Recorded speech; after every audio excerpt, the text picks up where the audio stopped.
សិក្សាអំពីរូបមន្ត Date Value Date Value ជារូបមន្តបំលែងការបរិច្ឆេទទៅជាលេខដោយកំណត់នៅថ្ងៃទី1 ខែ 1 ឆ្នាំ 1900 ស្មើនឹងលេខ1 Syntax Date Value បើកមកចោតស្លេចលើ Date តែម្ដងដល់ចឹងយើងទី1យើងបង្កើត sheet មួយទៀតមករួចយើងមកតាមវា rename មកដាក់ពាក្យថា Date Value បាទបន្តមកទៀតយើងវា date ចូលមកឧទាហរណ៍ថ្ងៃទី1បាទខែចែនបាទ2013បាទអញ្ចឹងដូចគ្នាដែរយើងចង់ដឹងថាតើថ្ងៃហ្នឹងបាទបំលែងទៅជាតម្លៃលេខស្មើនឹងលេខប្រមាណអញ្ចឹងទី1យើងប្រើស្មើ DAT បាទបន្តមកទៀត select លើពាក្យ date value ហ្នឹងរួច select លើបាទតិច date ហ្នឹងរួច enter អញ្ចឹងពេលដែលយើង select ចេះទិន្នន័យហ្នឹងវាអត់ត្រឹមត្រូវទេញ៉េវាអត់ចេញទិន្នន័យចឹងឲ្យយើងទេអញ្ចឹងយើងចង់ដឹងឲ្យវាចេញទិន្នន័យយើងទី1គឺយើងគ្រាន់តែស្មើ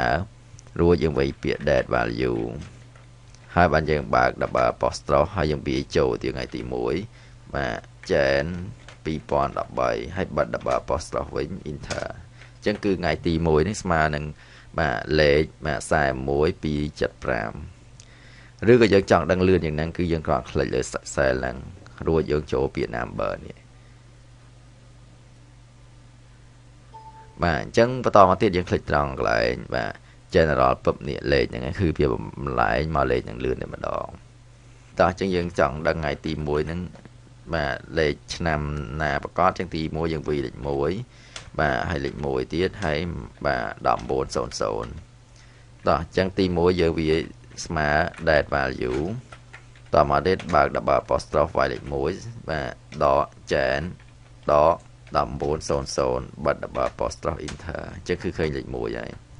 ឬក៏យើងអាចវាយលឿនយ៉ាងហ្នឹងទៀតគឺត្រង់កន្លែងបាទនេះគឺយើងអាចវាចេះវិញបាទ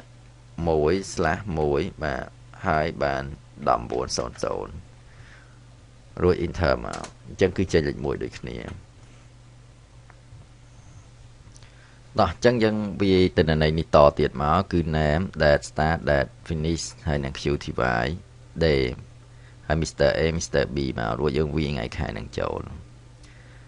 តោះអញ្ចឹងយើងមើលសំណួរគេសួរថា1ចូលរកចំនួនថ្ងៃធ្វើការអញ្ចឹងគេចង់ដឹងថា Mr A នឹងគាត់ចូលធ្វើការពីថ្ងៃទី5ខែ1បាទ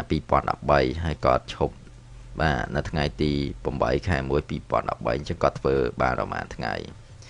ចឹងទី1មើលទី1យើងស្មើរួចយើងយកមក select លើ date finish ហ្នឹងដកជាមួយនឹងថ្ងៃបាទ date start រួច enter មកអញ្ចឹងមានន័យថា3ថ្ងៃអញ្ចឹងយើងមើលមានន័យថាថ្ងៃ5 1ថ្ងៃ6 2បាទថ្ងៃ7 3បាទថ្ងៃ8នេះគេធ្វើការទៀតអញ្ចឹងវាបាទត្រូវ4អញ្ចឹងរូបមន្តយើងនេះបើដកអញ្ចឹងហើយកុំភ្លេចយើងវាបូក1ពីក្រោយ form មានន័យថាថ្ងៃដែលគេឈប់ហ្នឹងក៏គេនៅធ្វើការដែរអញ្ចឹងមានន័យថារូបមន្តដែលយើងត្រូវប្រើគឺយកថ្ងៃដែលគេបាទឈប់ហ្នឹងដកជាមួយនឹងថ្ងៃដែលគេចាប់ផ្ដើមហ្នឹងរួចបាទបូក1ព្រោះមានន័យថាថ្ងៃដែលគេឈប់ហ្នឹងបានន័យថាគេឈប់ចុងថ្ងៃហើយឧទាហរណ៍ម៉ោង5អត់ឈប់ទៅចឹងមានថ្ងៃហ្នឹងគេនៅធ្វើការដដែលអញ្ចឹងយើងត្រូវបូក1នឹងថ្ងៃខ្លួនឯងបាទអញ្ចឹងហើយយើងអូសយកតែម្ដងចប់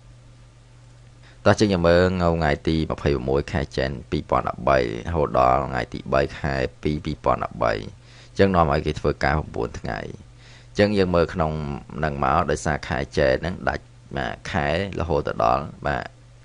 31បាទចាំមានន័យថាថ្ងៃទី31បានដាច់ខែអញ្ចឹងបានរាប់ទៅឃើញដល់9តែម្ដងបាទតោះអញ្ចឹងយើងបាទអាចធ្វើកើតឲ្យរូបមន្តប៉ុណ្្នឹងឯងគឺយើងគ្រាន់តែ select លើហ្នឹងបាទ copy escape មកវិញមកយើងអាចដាក់ក្រោមនេះបានយើងវា apostrophe រួចផាសមកហើយយើងអាច select ដាក់ពណ៌ក្រហមមកអញ្ចឹងនេះចម្លើយដែលយើងអាចធ្វើបាន